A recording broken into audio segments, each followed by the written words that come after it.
안녕하세요. 오늘 우리가 함께 나눌 이야기는 바로 성경의 첫 책, 창세기입니다. 창세기를 보면 정말 거대한 드라마가 펼쳐지는데요. 그 중심에는 약속을 반드시 지키시는 하나님이 계십니다. 그 놀라운 이야기를 지금부터 따라가 보려고 합니다. 혹시 이런 다짐 해보신 적 있으세요? 아, 올해는 진짜 성경 일도 꼭 해야지? 저도 그렇고 아마 많은 분들이 공감하실 텐데요.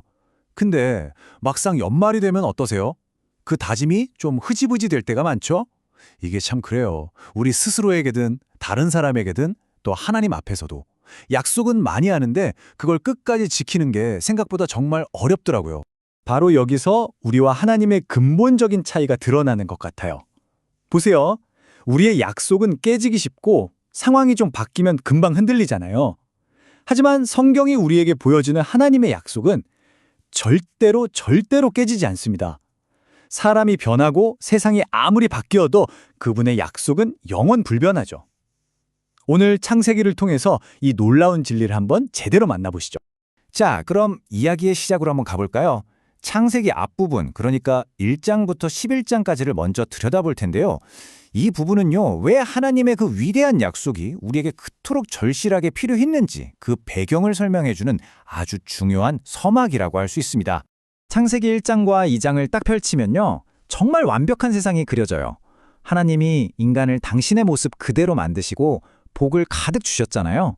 하나님과 아주 가깝게 지내던 그 에덴 동산, 거기는 정말 모든 게 풍요롭고 모든 관계가 아름다운 그야말로 축복 그 자체인 공간이었죠. 이게 바로 하나님이 의도하신 원래의 모습이었던 겁니다.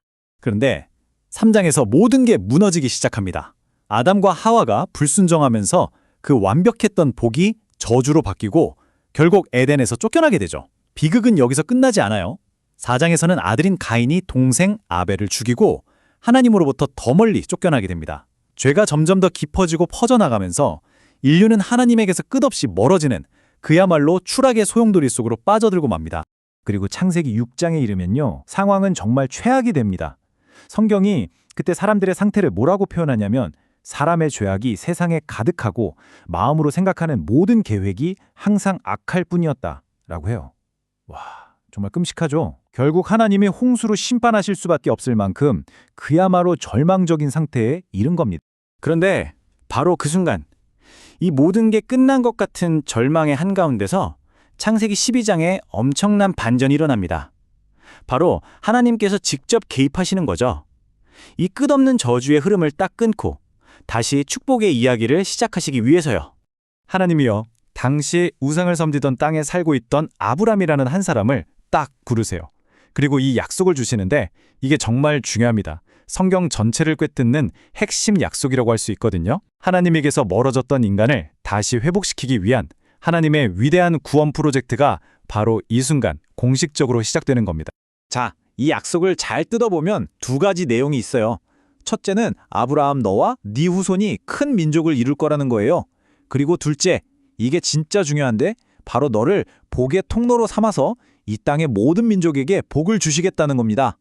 그러니까 하나님의 최종 목표는 아브라함 한 사람이 아니라 그를 통해 온 세상을 구원하는 것이었던 거죠.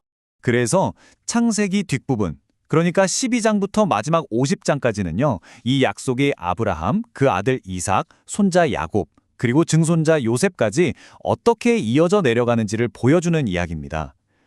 그런데 이 이야기들을 관통하는 아주 중요한 주제가 하나 있어요. 그게 뭐냐면 바로 사람은 계속 실패하지만 하나님의 약속은 그럼에도 불구하고 계속된다는 거예요. 아브라함만 봐도 그래요. 이 사람 믿음의 조상이라고 불리지만 사실 실수가 엄청 많았거든요. 자기 살겠다고 아내를 2번이나 누이라고 속여서 위험에 빠뜨리기도 하고 하나님의 약속을 못 기다려서 자기 생각대로 다른 방법을 쓰기도 했죠. 그런데 정말 놀라운 건 그때마다 하나님이 직접 나타나셔서 그 모든 상황을 바로잡고 당신의 약속을 지켜내신다는 겁니다.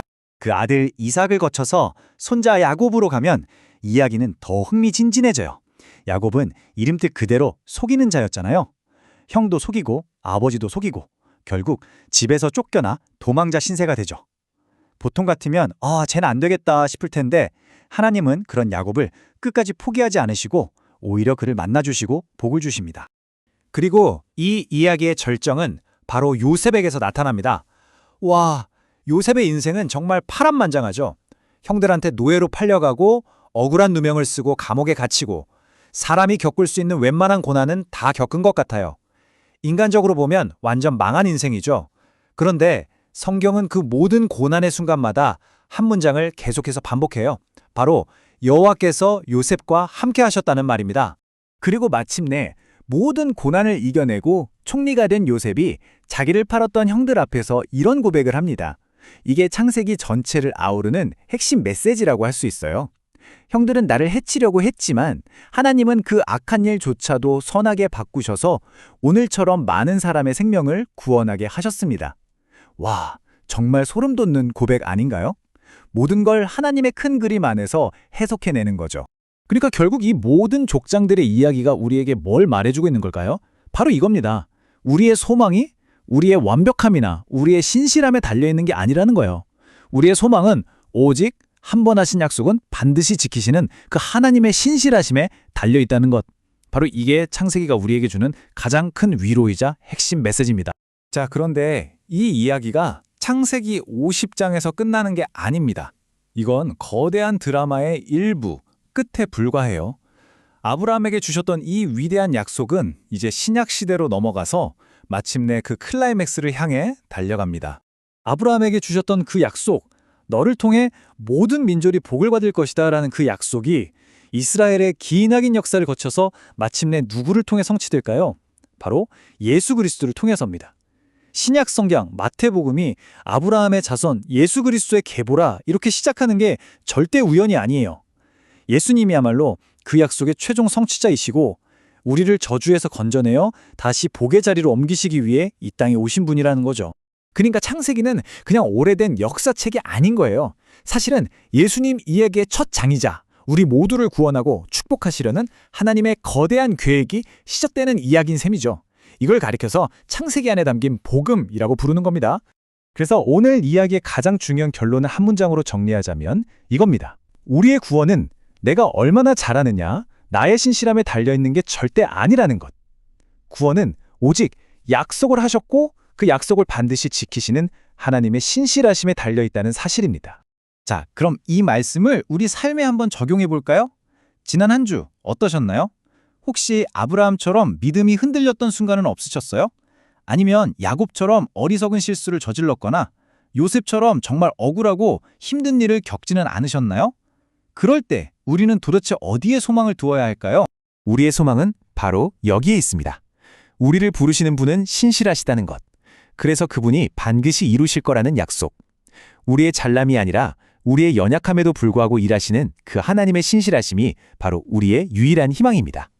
이 약속을 꼭 붙드시면서 다가오는 한 주도 힘내서 담대하게 살아가시기를 응원합니다.